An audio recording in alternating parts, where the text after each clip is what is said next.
right, good afternoon, ladies and gentlemen, distinguished guests. I want to thank the NATO CCD COE for inviting me here to speak today with these excellent guests in this technology session. This event, SciCon, is a spectacular event where we blend technology, policy, and many of the other aspects that are relevant to the cyberspace domain. The works you'll see here today capture technical feats that demonstrate the potential of open source intelligence. I'm from the Army Cyber Institute in the United States of America, and I'm proud to be joined here on the stage by these three speakers. Mr. Roland Meyer, a PhD student in the Department of Electrical Engineering and Information Technology at ETH Zurich. Dr. Martin Stroheimer, a postdoctoral researcher in the Department of Computer Science at the University of Oxford. And Mr. Andre Malagiri, the Chief Marketing and Innovation Officer of Sci4Gate, a proud sponsor of this event. Thank you. Please join me in a warm welcome and round of applause for our speakers.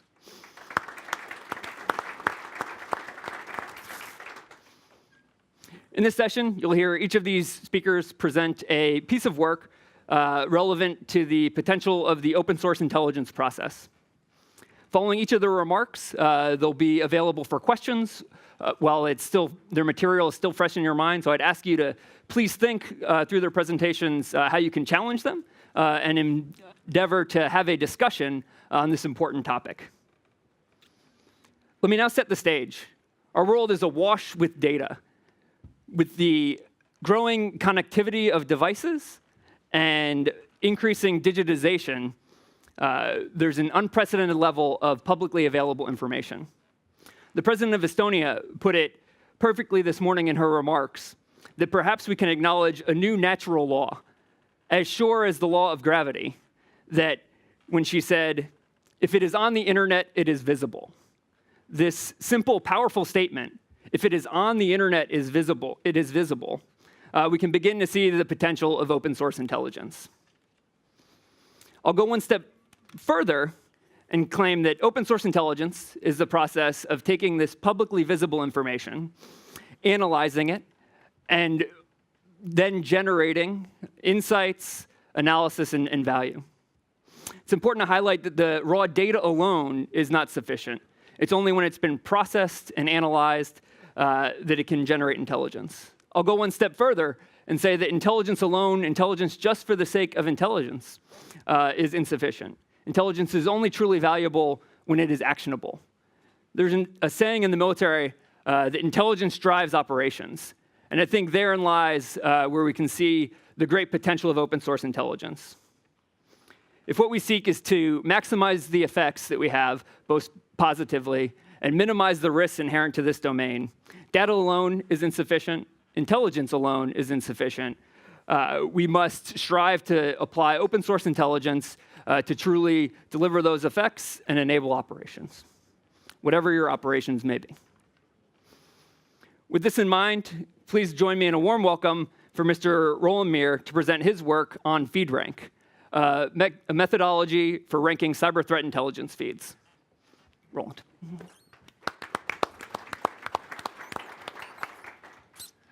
Thank you very much, Roy, and thank you very much, SciCon, for having me today. It's great to present our work on FeedRank, a tamper-resistant method for the ranking of cyber threat intelligence feeds.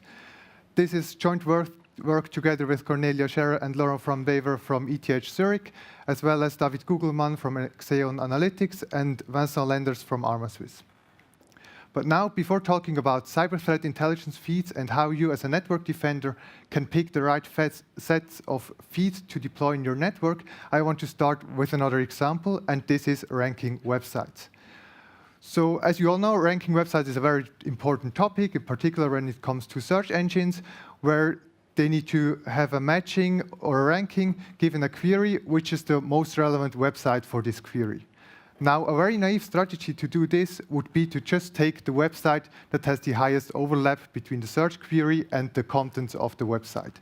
However, this is not going to work because if I was the operator of this travel website and I offered trips to 4 cities, I would not only describe these 4 cities, but I would just add as many keywords as I can think of, such that if you search for any city or if you also search for videos about cats, you will find text on my website, even though it's not at all about these topics.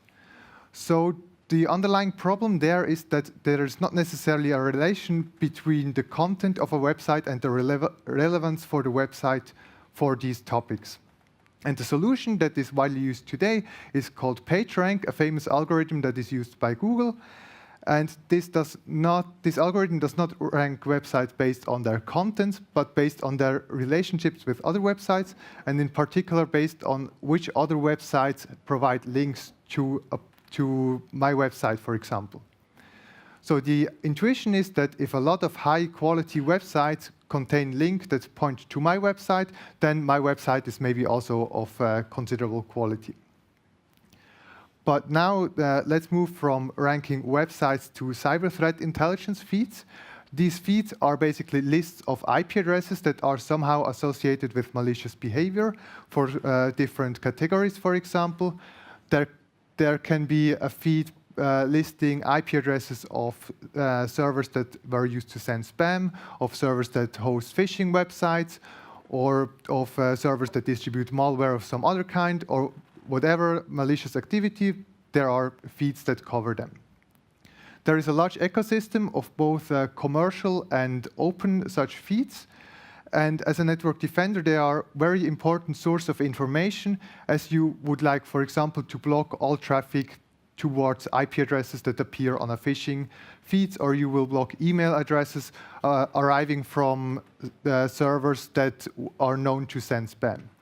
However, because there is such a big ecosystem of these feeds, it's also difficult to pick the right set of feeds that are deployed in a network. Because if you pick the wrong ones, or too many, or too few, you will block either too many IP addresses, not enough IP addresses, or maybe the wrong IP addresses.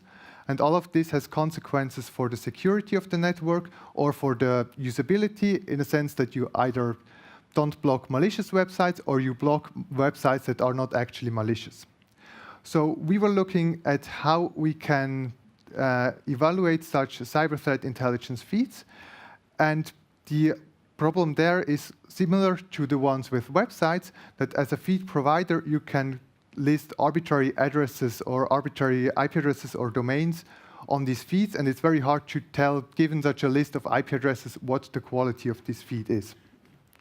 You can also copy entries from other feeds and combine them in your own feed, and the underlying idea behind our approach was that we look at correlations between feeds, and we look at IP addresses that appear on multiple feeds and on the sequence in which they appear on multiple feeds, with the idea that if an IP address is malicious, because it appears on many of these cyber threat intelligence feeds, then we say the first feed that was listing it is probably a good one because it was first, and it was an IP address that was later confirmed by many other feeds. So in summary, with our FeedRank algorithm, we wanted to design a mechanism that allows us to identify high-quality feeds that is customizable for different purposes of network defenders, that does not require any other information besides the contents of the feed, that scales to a large ecosystem or to a large number of such feeds, and that is robust against feed providers that try to cheat with the ranking, like in the example before with the website. Similar to adding many keywords to a website, you could just add many IP addresses to a website, to a feed, and this feed will appear very big, and maybe some users could think that this is a good feed because of this. Speaking of good feeds, we argue that a high-quality feed satisfies three properties. The first one is completeness, that it contains all IP addresses that are malicious at this time. The second property is accuracy, that it does not contain IP addresses that are not malicious. And the third one is speed, in the sense that if a device or an IP address becomes malicious, it should be listed on the cyber threat intelligence feed as soon as possible. The underlying architecture behind FeedRank is shown here. So we first start with collecting input data. Then we perform two kinds of analysis, one for correlations between feeds, another one for the contribution of each individual feed. And based on these two analyses, we can compute a final ranking of all the considered feeds. And I will now go into each of these steps in a bit more details. First, regarding the input, there is not much to say there. All we need is at least 2 snapshots of the cyber threat intelligence feeds that you want to consider in your network, and the 2 snapshots being taken at 2 different points in time, while the time between the 2 snapshots should be chosen such that the feeds have the chance to update in between. So in our case, we collect many snapshots with 1 hour in between them. Then second, we go a bit more into the details of the correlation analysis. Here, the basis for this analysis is a graph where each feed is represented by a node, and edges between these nodes represent correlations between feeds. I will explain this with a small example, considering feed A and B. Here, A has the entries 1, 2, 3, 4. B has entries 5, 6, 7 at time 0. And now later, maybe 1 hour later, at time 1, we have feed A still with entries 1, 2, 3, and 4. And feed B now also has entry 3 and 4 listed. So if we look at time 1, both feeds agree that entry 3 and 4 are malicious, but we see that A was earlier in reporting these 2 entries. So we would say that feed B confirms these 2 entries from feed A. So feed B confirms that these 2 entries are malicious.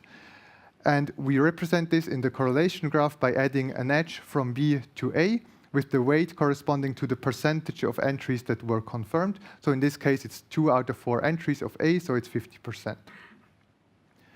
The second analysis that we do is for the contribution of each individual feed. Here we start by taking the union of all IP addresses that were reported by one of the feeds, and then we compute which percentage of them was reported first by any of the considered feeds. So the results could be, for example, that we end up with 50% of the IP addresses appeared first on feed A and some smaller percentages on feed B, C, and D.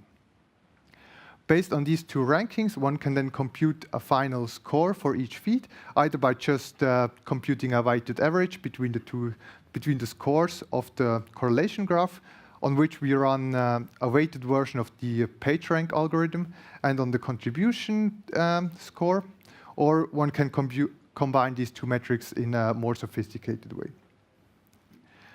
So coming back to the 3 properties that I mentioned in the beginning, completeness, accuracy, and speed, we see that completeness is represented in the contribution analysis, while accuracy and speed are represented in the correlation graph, where the accuracy is represented in the edge weights, which say how many entries of one feed are confirmed by another feed, and the speed is represented in the correlation graph by the edge directions, which point to the feed that was faster in listing the entries. I also said that we want to design FeedRank in a way that is robust against malicious feeds that try to improve their ranking. So the scenario is that I, for example, have my own feed. I have a list of IP addresses. Now, what can I do to improve my score in this scheme? I can either add entries, I can remove entries, or I can combine this and replace entries. However, all these strategies will not be successful because first, if I add entries, I somehow need a way to select them. If I pick them at random, they will not be confirmed by any other feeds, so they will not help me. If I copy these entries from other feeds, then I will always be slower than the other feeds, so it doesn't help me either. The second one, for removing entries, I can be lucky and remove the good entries, so the IP addresses that are confirmed by other feeds. In this case, I improve my score, but then I'm not really cheating because I'm really improving the quality of my feed. And if I'm unlucky and I remove entries, I remove the good entries that were confirmed by other feeds, then my score obviously decreases. And finally, replacing entries is just a combination of the above 2 strategies. In the last part, I want to give some insights in the evaluation that we did. Unfortunately, I don't have time to describe everything here, but I want to briefly describe the data set that we used and then show the results of the contribution analysis of this data set, as well as the impact of malicious feeds in both with feed rank and with some individual, more easy to compute ranking schemes. If you are interested in the other evaluations, please have a look at the paper or talk to us. The first 4 authors of the paper are all here, so please ping us. In the paper, we also show the 2 case studies where we precisely describe how network defenders could use feed rank to select feeds for different purposes.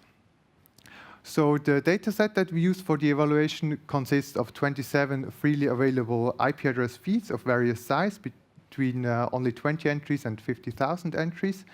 Amongst others, they are from these providers that are shown here. All of the providers provide more than 1 feed. And in addition to these real feeds, we also analyze the impact of dishonest feeds, so feeds that try to cheat with the ranking. And these feeds we generated ourselves. The first one, we call it random feed, which has 50,000 IP addresses that were chosen at random. And the second one is called copy feed, which copies the entries from the best 2 real feeds and distributes them as its own entries. So for the contribution, we can see that FeedRank allows to pick the best feeds with respect to contribution. So in our data set, by picking the best feeds according to our ranking, the 5 best feeds contribute 80% of all IP addresses. Of course, this depends on the data set that you use, but it's also interesting to see that only the size of a feed is not a good metric to pick feeds because of the large overlap between some of the feeds, and this you can see with FeedRank. The other experiment that I want to show is to show the temporal resistance of FeedRank compared to individual metrics. These individual metrics that we consider were the feed size, so the number of entries listed, and the update rate in terms of how many IP addresses are added and removed over a certain time interval. And we see that for these individual metrics, we have the good or the malicious feeds scoring very well, while for FeedRank, we have the real feeds scoring well and the malicious feeds scoring at very bad positions. With this, I'm come to the end of my talk. I hope I could show you how FeedRank works, that it allows to identify high-quality feeds for different purposes of network defenders. And it does work solely based on the contents of feeds in at least 2 different snapshots and does not require any actual validation of the entries. It scales to the large ecosystem of cyber threat feeds, and it is robust against malicious feed providers. So thank you very much for your attention, and I'm happy to take some questions now.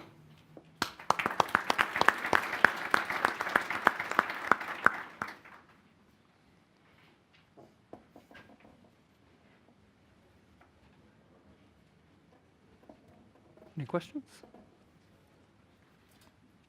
I have one, Roland. When you look at these feeds, how did you choose which feeds to analyze? Is it better to have all the feeds you can possibly get? For our analysis, we picked just as many feeds as possible, as many open feeds as possible that we could get. If you later use FeedRank, the idea would be more that you pick the feeds that you actually consider. So if you want to select feeds for a spam filter, you would analyze only feeds that focus on spam IP addresses, for example. So it depends on the goal that what you want to achieve with FeedRank. FeedRank will allow you to select the best feeds out of those that you consider as an input. Another related question is, you demonstrated with FeedRank on IP blacklists, very structured data. How would you apply this technique to other forms of threat intelligence beyond IP addresses? Well, as long as you have a list of entries, so if this is IP addresses or domains or other distinct entries, the technology does not really change. So we compare if the entries appear on one feed and later on other feeds. So if this is an IP address or a domain name, for example, this has not really an impact. there any other questions? Yep, you, sir, in the back.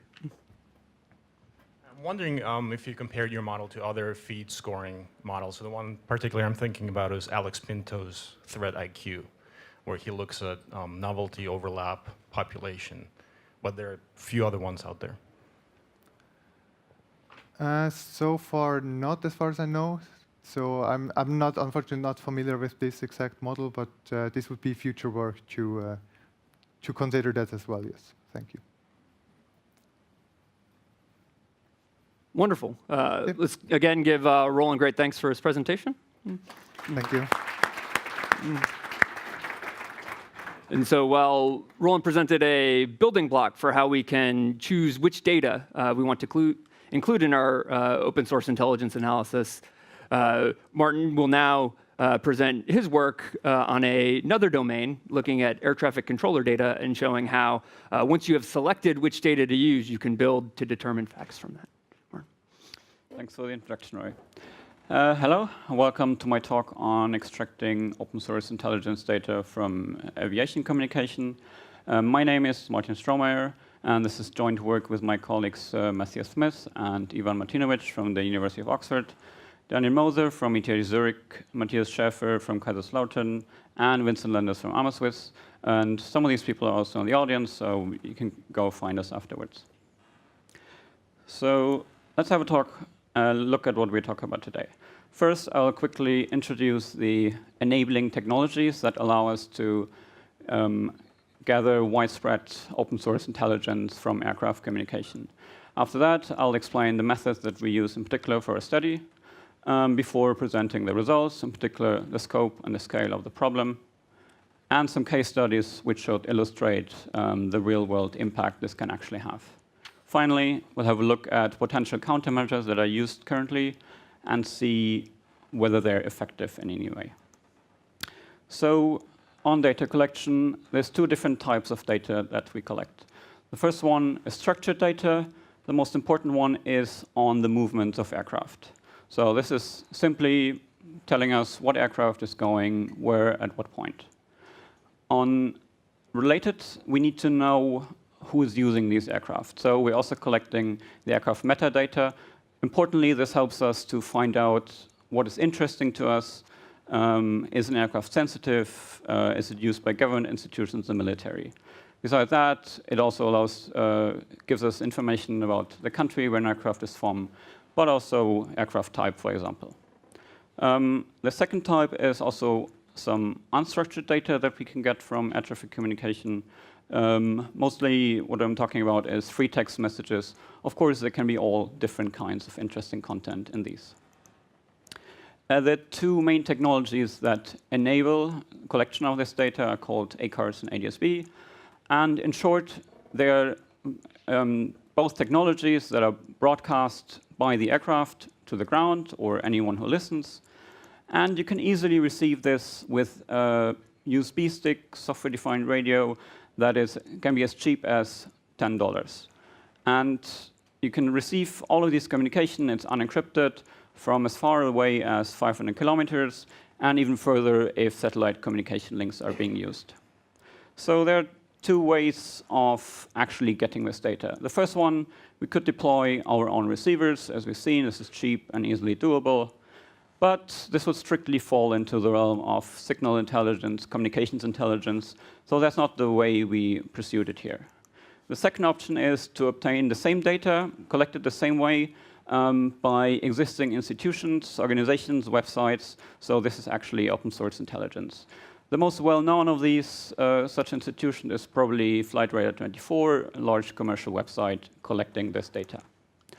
We, however, for our study, got the data from the Open Sky Network, which is a non-profit organization based in Switzerland, which collects air traffic data specifically to help researchers study various things, not only security, privacy, but anything you can do with air traffic data.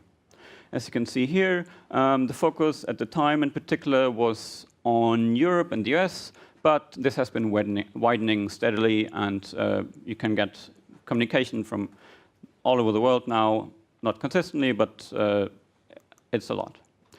This is illustrated by our first data set on government aircraft. So what we did is collect the metadata on all government aircraft that we can find from various online sources. Not going into the specifics here, you can find how the sources and how we did that in the paper. But suffice to say that we found 113 governments and their aircraft in this data. And indeed, a large majority, 94%, we could actually see during the year 2017 in the OpenSky data. The majority is from Europe, as you can see, 8,000 of the 14,000 flights, but we've seen flights from all corners of the world. This is a visualization of the data set, just showing flights from governments to Europe, different regions, as you can see. Of course, there are hotspots in London, Brussels, Paris, as would be expected, but also Switzerland or Nice. The second data that we examined for the study was the military. We looked at 6,000 aircraft over the course of 1 month. You can see the origin of these aircraft here. Of course, a majority of these comes from the US, reflecting surely the global size of the air forces, but also the coverage area of OpenSky. The next biggest countries were all in Europe, Germany, UK, France, but again, you can see we've had data from countries from all corners. So to illustrate the scale of what can actually be the problem here is we looked first at multilateral meetings. So a meeting was defined as a government or aircraft from 3 or more governments being in the same airport at the same time. So you could expect that there's at least some reason they're there. Of course, on average, there might be some noise in there, but in general, we expect that there's a reason that they end up at the same place at the same time. One illustrative examples of these 164 meetings that we found during 2017 is this example from the end of January in Zurich, where, of course, all of the participants are most likely going to the World Economic Forum in Davos, and Zurich is the closest airport. So as you can see here, there's 12 aircraft landed on the runway in Zurich, and this is basically the point where we lost contact to them. So this is how closely you can track these aircraft. Besides meetings, you can also, or besides multilateral meetings, you can also look at bilateral meetings, which can give away relationships between countries over time. This is a table showing the meetings that we have, or the relationship that we have seen most often in our data.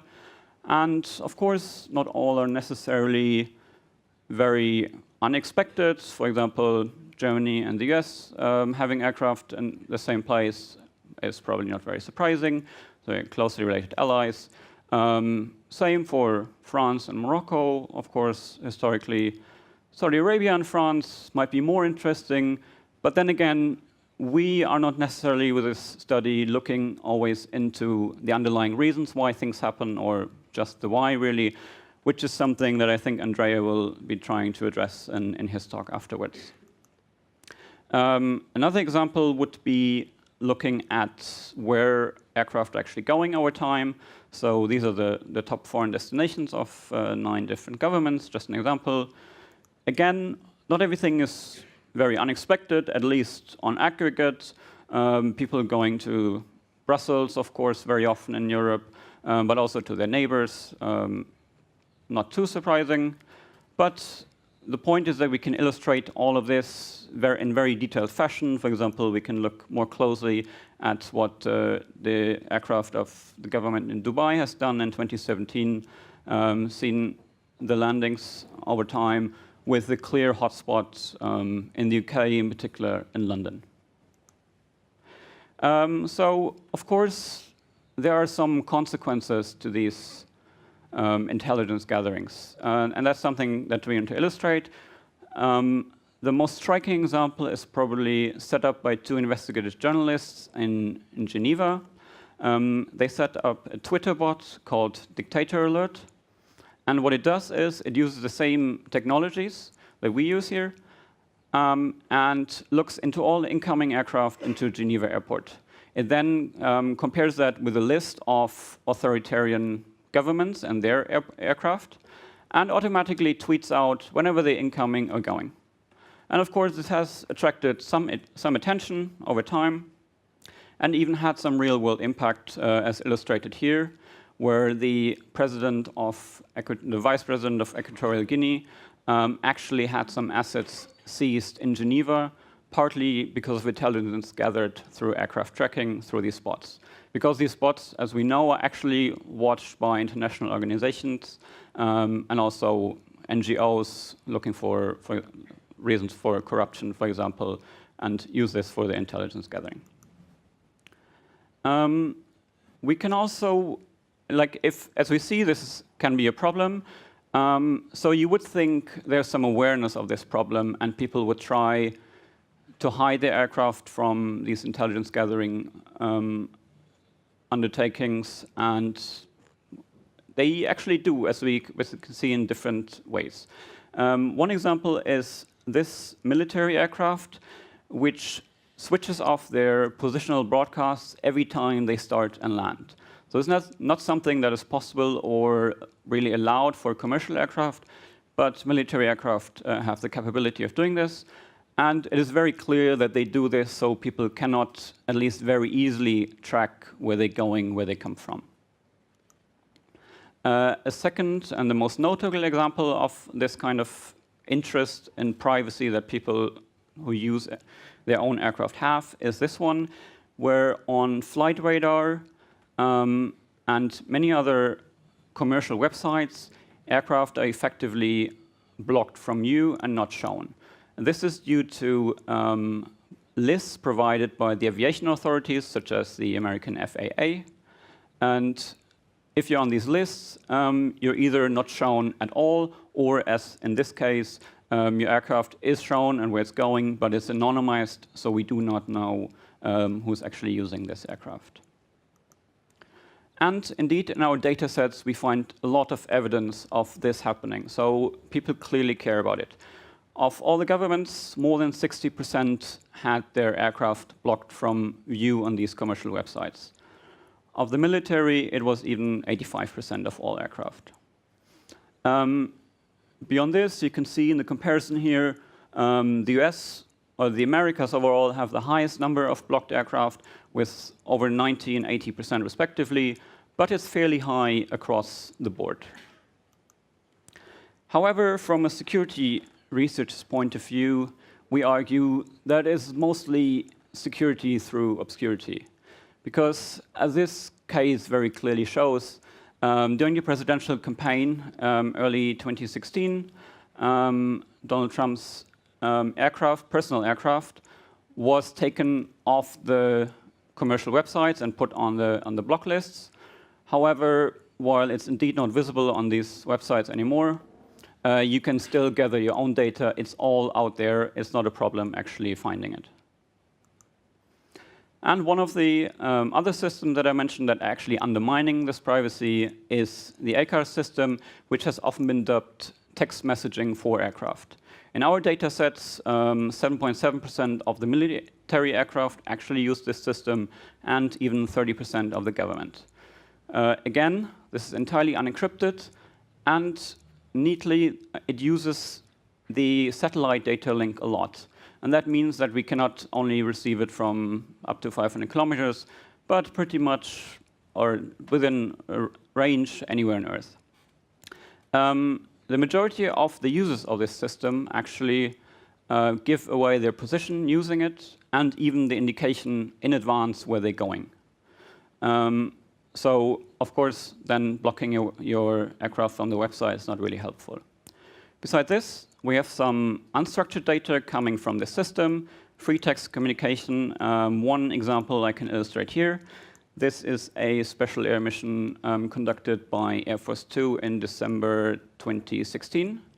And the information sent here on the configuration is presumably not overly sensitive. But we also get more information about the cargo, including some code words such as gray ghost and white elephant that we don't really know what they mean, but They surely mean something to someone. More examples include information about the fuel loaded, the crew enlisted on the aircraft, and even specific information on the passengers, from the number of people in number of senior staff, 12 in this case, to how many people are in the stateroom on this particular mission. If we take all of this information together, we can see for this specific flight some information that get us the whole picture. So we know that the aircraft took off from Saudi Arabia around 5 in the morning. A couple of minutes later, we get the flight plan received in Central Europe. An hour later, we get the text message that we've just seen. Before later on, at point 2 here, it enters the then reception range of OpenSky, where we can track it with different technologies. At some point, it leaves it again, and finally, it lands in Ireland. So if these options do not really work, what can we do? Well, one way would be to use commercial transport. And indeed, head of state have been known to actually do this, presumably not for privacy reasons, because we do not know any kind of sophisticated technology or analysis measures. When you do that, it's after a short time, this will be all over Twitter and all over the mainstream media, as in this case, for example. So to conclude, modern technology enables basically anyone to collect aviation data, which can be turned into open source intelligence easily. It's trivial to track pretty much any aircraft out there. We also usually get the information on the owners of these aircraft, and we've shown that there are definitely some privacy consequences to this type of open source intelligence collection. There are some approaches to mitigate this, but while they're popular, they're certainly not very useful at the moment. With that, I conclude my talk. There's a demo on this link here. If you're interested, we'll also tweet it. But yeah, feel free to play around, but this is from me. Thank you.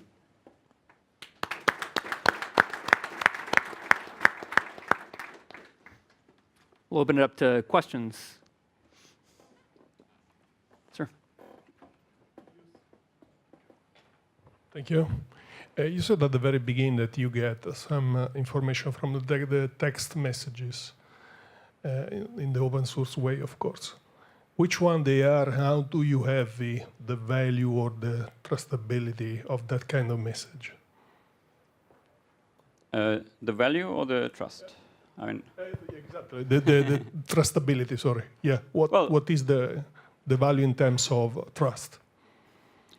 On trust, I mean, that's a good question because, of course, since it's all unencrypted, people could also use this for deception.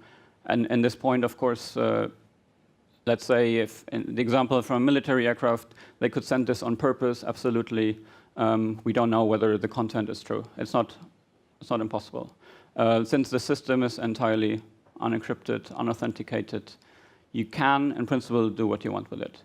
On the satellite communication, this is at least a little bit more difficult technically than the direct line of sight communication. In any case, the communication came always from the DSAP system, always from them, where the message came from. The message comes directly from the aircraft. So this is why a wireless link. DSP system. From the USB system. ACARS in this case for the messages, for the text messages. It's called ACARS, yeah.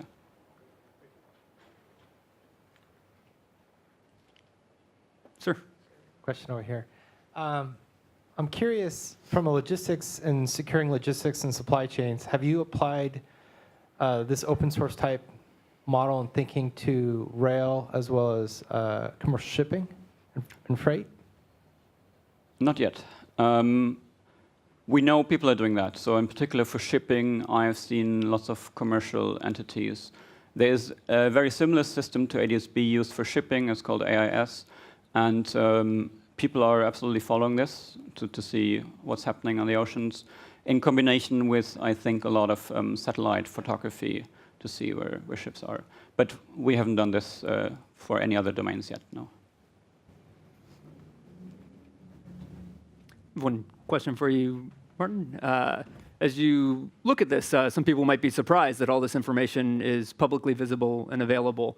You mentioned that kind of the methodology of obscurity is not a fantastic solution. Do you think there are technical solutions that are feasible? Are there regulatory? Where do you see a way of making progress here? Yeah, I mean, the technical solution is probably what we have been working on for years, informing people not only about the privacy consequences, but the actual security consequences that are very real. You can introduce new technologies. We know how to secure wireless communication. It's not a fundamental problem. It is mostly the case that aviation and the legacy systems used in aviation, other critical infrastructures, it takes a very, very long time to develop, implement, actually deploy them globally in such a system. So this is something that needs to be done, but it will not actually cover or solve the problem, even if it's done now for the next 20 years, I would say. So on a regulatory basis, I mean, I think that has been a topic of debate today already.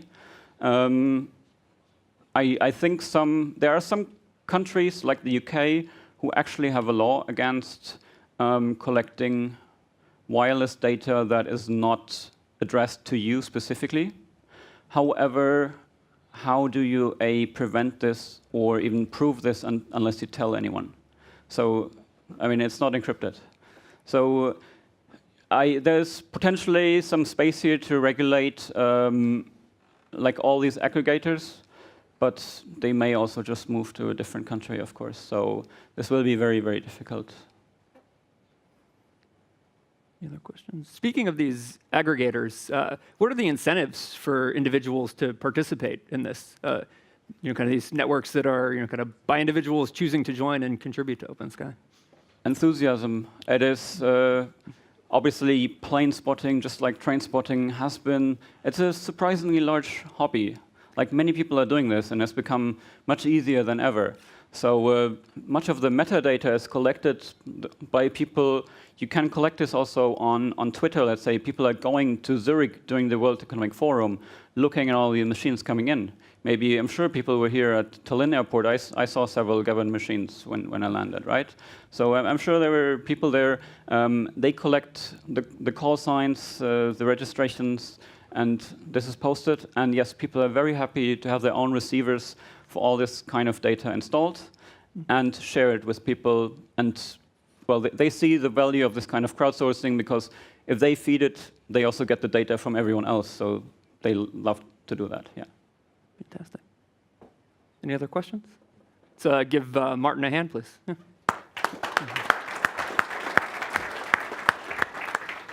So what Martin just demonstrated was how you can take a specific source of open source intelligence and really fully develop it to come to surprising bits of information that might not otherwise be readily apparent, particularly when combined with other sources. He specifically mentioned this move from structured data to unstructured data and how the combination of those two sources. Andrea now will provide us a demonstration that really pulls all these aspects together and shows some of the power of open source intelligence, as well as particularly in this unstructured data realm. Okay, thank you. Thank you for your presence. I promised live demo, so just a few slides in order to introduce the topics and then go through immediately to live demo. So last year, I attended this conference, and Robert Cardillo, one of the most brilliant director of the USA intelligence community, said that now we have one data, and in 5 years, we will have 1 million data. So the growth of the data will be from 1 to 1 million. But the most interesting thing is that it needs a lot of analysts. And I'm wondering if Robert Cardillo needs 8 million new analysts, how many analysts must be involved in open source intelligence, social media intelligence, communication intelligence, and so on. And for this reason, Cardillo is changing the NGA strategy, and he decided to invest in AAA technology. So the goal is to implement artificial intelligence, augmentation, and automation. The goals are very obvious. First of all, improve productivity. Second, deal with complexity. And lastly, try to involve the analyst in what the human being can leverage in the best way. Most of the knowledge we deal with every day is what we call unstructured data. So we are talking about email, documents, web pages, articles, tweets, and so on. 80% of the knowledge is unstructured. And dealing with unstructured data is very stressful. If you have 2 pages with 29 sentences, almost 800 words, manually, you need 30 minutes to extract, to tag all the information you can find here. For example, topics, entities, relationships, and so on. What you can extract.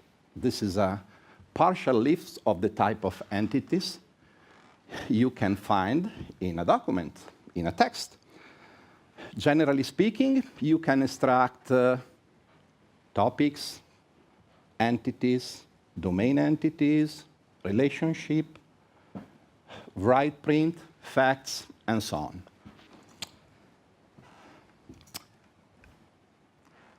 What we can do is to consider that the artificial intelligence technology can help us, but please forget to obtain 100% of quality.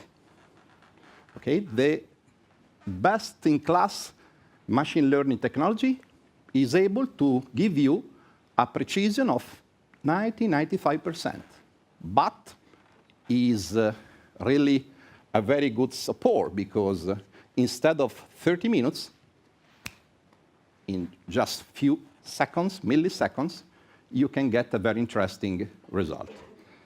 Let's start with the live demo. So, is something, by the way, you can test because the website of this first live demo is open, so www.intelligenceapi.com. This is a BBC website.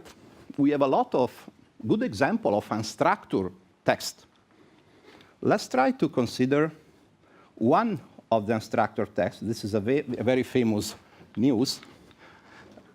And let's try to understand how we can use the machine learning technology in order to process all the information you can find here.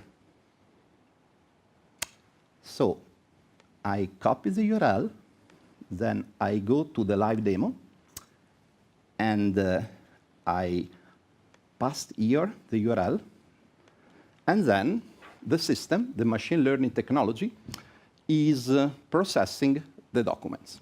So this is a very quick summary of what we can extract. First of all, on the left, we can extract categories and emotions. Emotions. Sentiment is not enough. We can try to summarize the document with different type of metadata. It's something that you can see here. We can automatically build the entity relationship maps, and we can geolocate on a map the different geographic elements we found in the text. Let's try to understand more. First of all, we love to tag the document, extracting different type of semantic metadata and a summary. What you can get is a summary where you can find the most free relevant sentences that are present in the document. But at the same time, here you have a lot of other semantic metadata. is something that we call collocation, concept, lemma, and so on. So, for example, Ukraine Prime Minister Volodymyr Groysman, it is a collocation. Credit card is a good example of a collocation. You have credit, you have card, but credit card together has a specific meaning. The most interesting thing is that the system can understand the topic mentioned in the document. And here on the left, you have the different categories that the system extracted from the document. You have many taxonomies on the left. The first one contains 800 different categories. The second one, crime taxonomy, is for the law enforcement agency, about 40 categories. And then you have terrorism taxonomy, and probably, if we scroll down, we have also geographic taxonomy. Let's try to understand what the machine learning is able to do. Here, for example, we see air and space accident. Take a look at the text. Here, you don't find the keyword air and space accident. You find crashed TU-154. Okay, it is a semantic categorization. If we click on act of terror,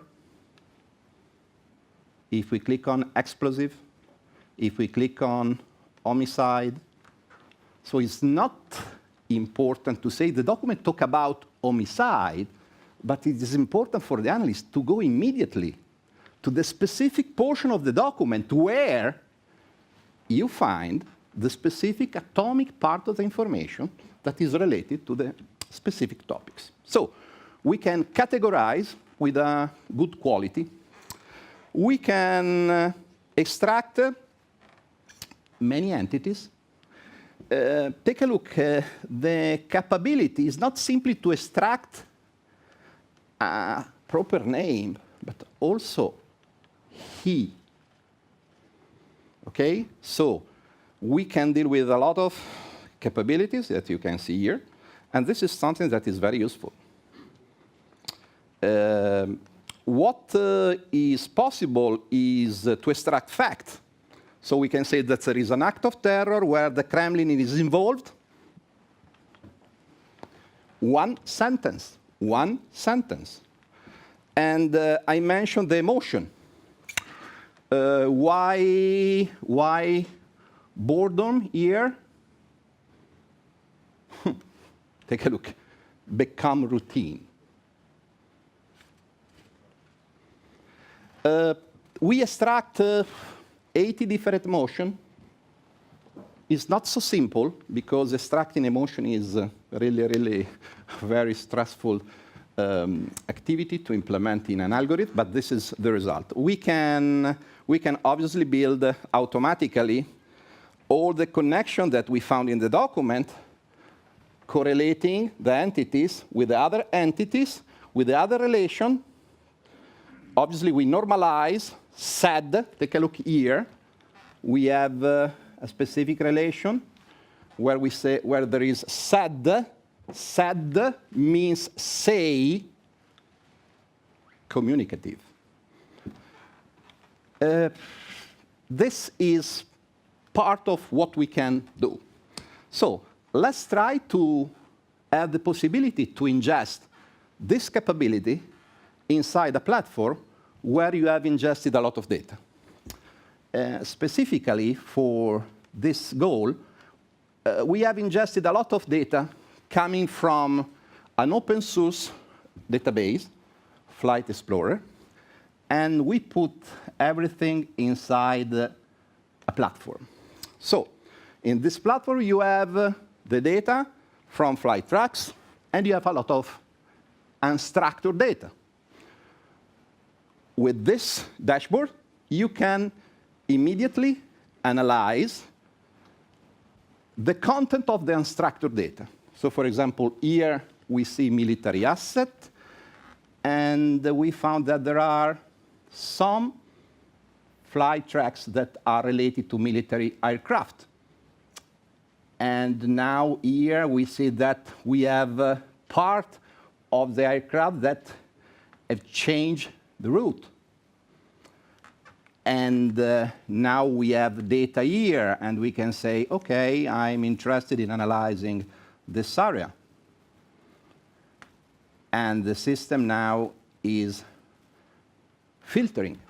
Wow, we have Israel Air Force here, big cloud. I click on Israel Air Force. I can try to understand more, and I can click on a specific track. And now I have all the databases where the Israeli Air Force is present since we selected it. So now we know that we have Israeli Air Force in 2 areas. Let's try to maximize it. And it is pretty normal that the Israeli Air Force is here, but I don't understand why Israeli Air Force is present over Greece. And this is the problem. We know what Israel Force, we know where, over Greece. We know when, 6 April, but we don't know why. The capability to combine 2 different data, structured data and unstructured data, could help us.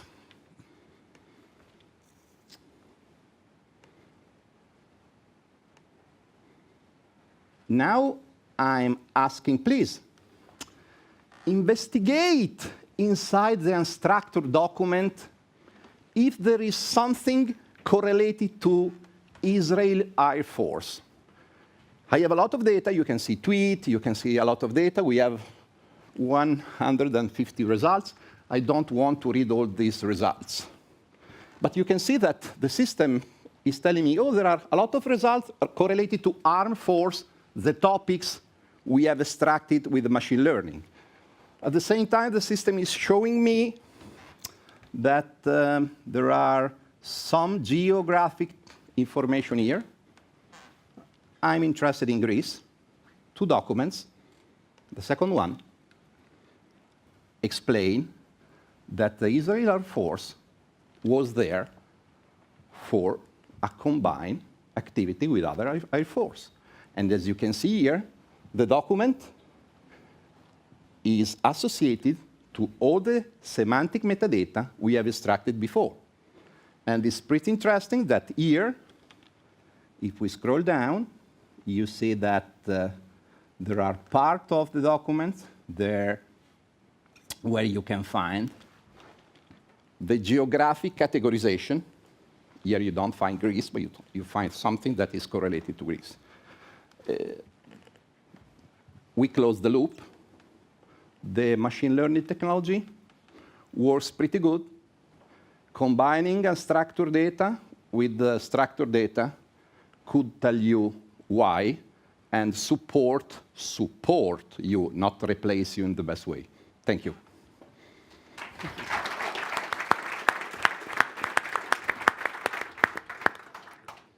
Are there any questions for Andrea?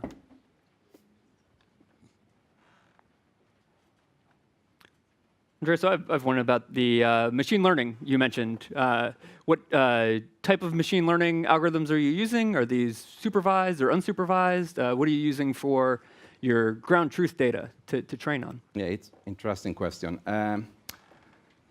When you apply machine learning technology, for some specific situation, you can base everything on the algorithm.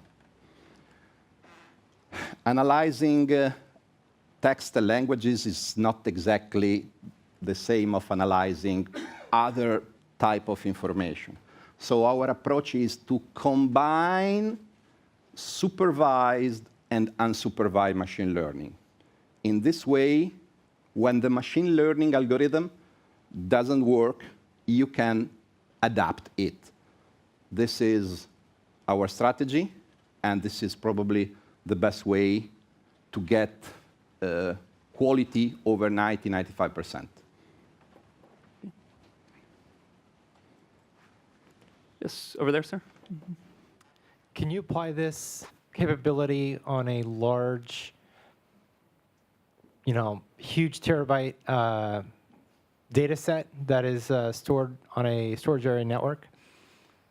And how long would it take to parse that large of a data set to index it or however it computes it? Yeah, another good question.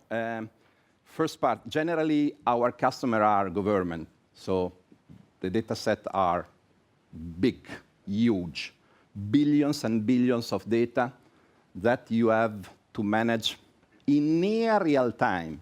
Imagine all the data from communication intelligence, or now also from open source intelligence, if you consider, for example, social media feeds. So we can apply this technology to a lot of data. Generally, the time you need to analyze a document, it is strictly correlated to what metadata you want to extract, okay? What happens is that the customers generally scale horizontally, okay? Using the cloud the private cloud is pretty common. If you have a lot of data in a specific situation, automatically new virtual machine start, and you can process many documents at the same time.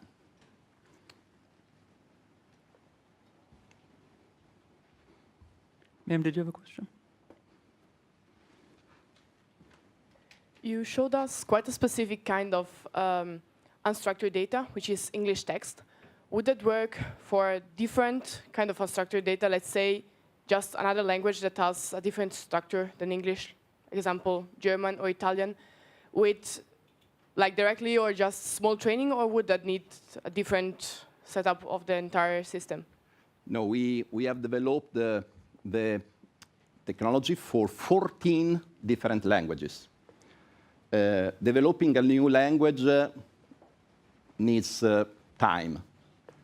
But we have 14 languages.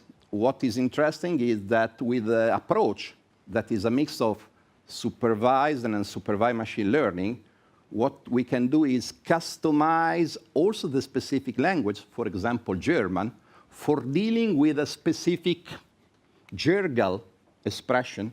You know, in the cyber, there are communities that speak different language. So what you can do with the approach of supervised machine learning is to adapt the machine learning results to the dialects that you can find inside a lot of communities. The most interesting community have a lot of dialects.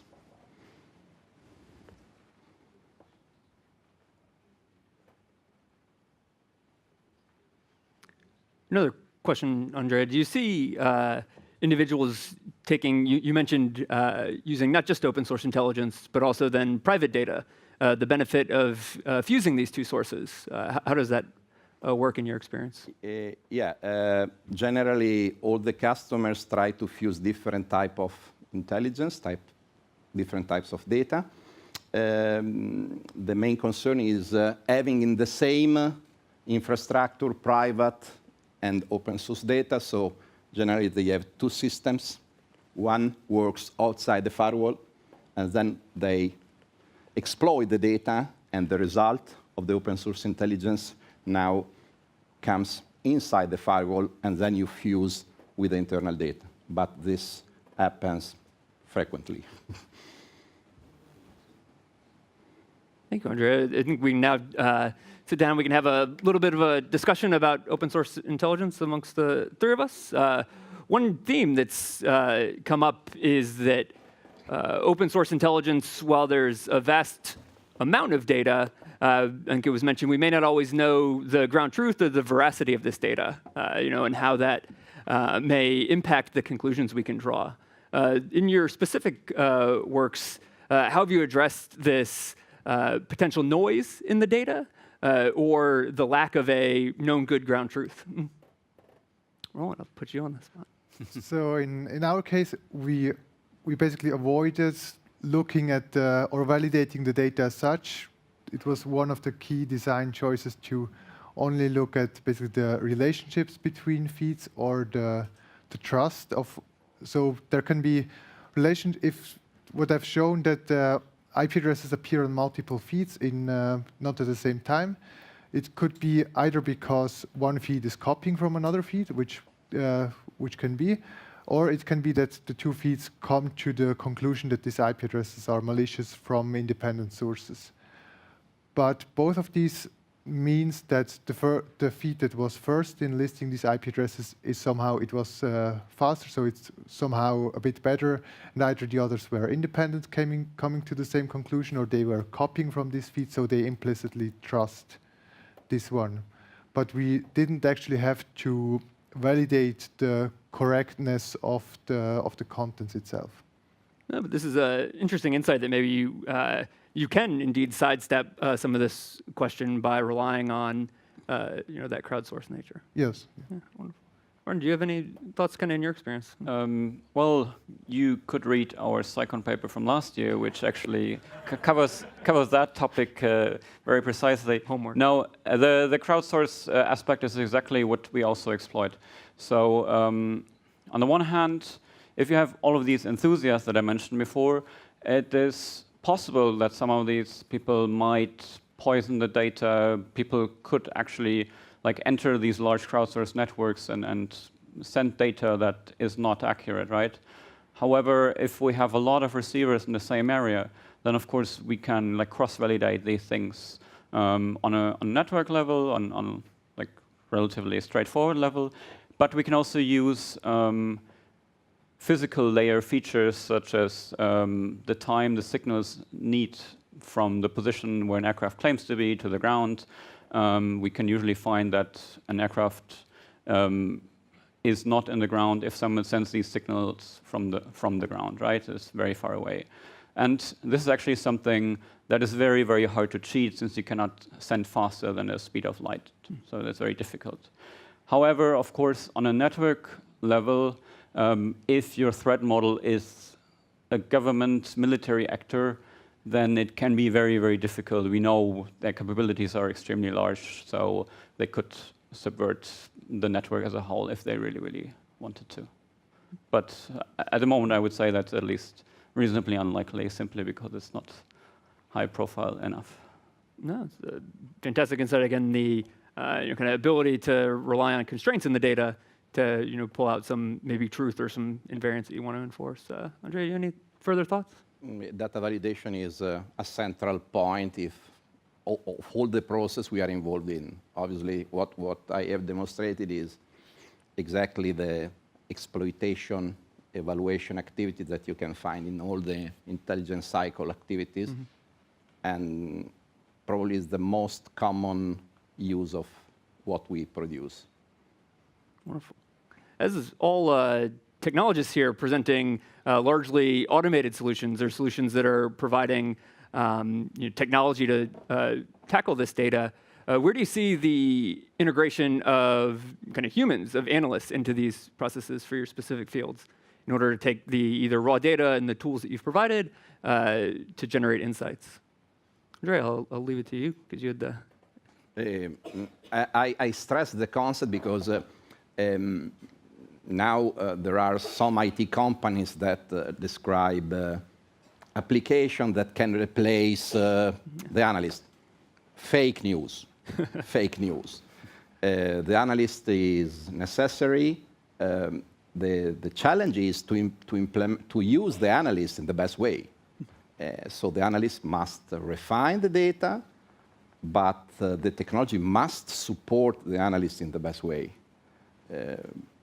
Analyzing this type of data and structured data is quite impossible without the human being. I think it's not possible, and analyzing text with different nuances is so difficult. So the analyst will be present also in the future inside the intelligence agency. Not 8 millions, like Cardillo said, but probably some millions will be part of the intelligence community. It's heartening to hear we'll still have jobs in spite of all the automation you're bringing. Don't worry.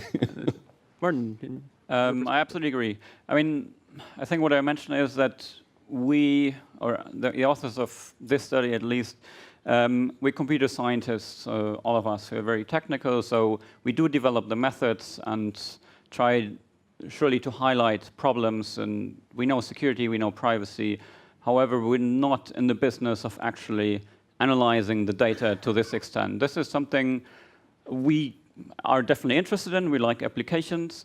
It is just not our core business that we usually do. We're happy to collaborate with people on this that are experts, let's say international relations, for example, but this is not we do ourselves. But as you see, clearly, yes, we would need humans to go further with this because we don't have the expertise, and I don't think you can just do this with automatic approaches.